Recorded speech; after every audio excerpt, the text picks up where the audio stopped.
So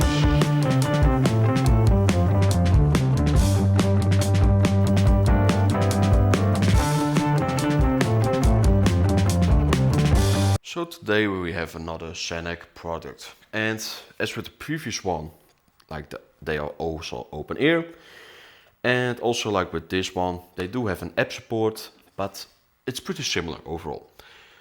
But the design is completely different. So let's take a close look at those. For example, they look a bit like a pill or something.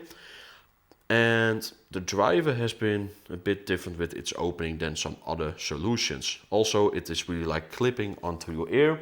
So for example like this, and then it's really going into your ear canal. I do have to be honest that this setup is pretty easy to use. For example with the other product, the G6S. It's also working, but if you put this on your ear, you really have to kind of align it and to find the way it is really into your ear. And with this one, you really feel it going into your ear canal, but not too much because it still is open ear. And I do think I prefer these a bit more.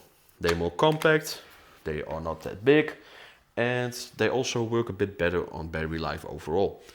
Also, the charging case has been done pretty easily. It's pretty easy to also place them back. You can really see that if it doesn't fit, you have to do it in the opposite way. And it's also pretty compact charging case overall. And as mentioned before, they also have an app support, also with one of their own EQs, and again with the other model that I tested out, so this one. The own EQ works pretty well. They also have a rock EQ, even a classical EQ and some other EQ possibilities, and they do work pretty alright. But yeah, the EQ they use out of the box, which is also a bit of an own kind of sanag EQ, it's pretty fine. Overall, a great experience, and I do think that these like open ear solutions are getting better.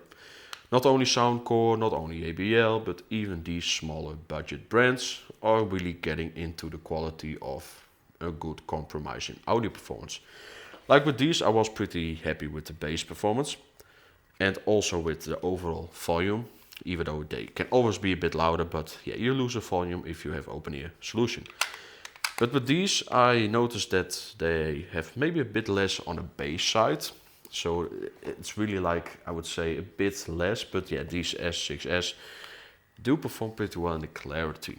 So the clarity is done pretty nicely. Not only do you have a bit more detail in the sound than the G6S, but also it is just a bit more overall nice detail sound.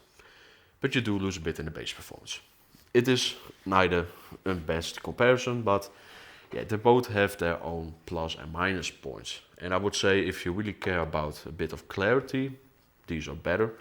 And if you want a bit of a bass performance, don't expect deep bass, but then the G6S are a bit better than the S6S. The names are pretty similar, but they are completely different in design.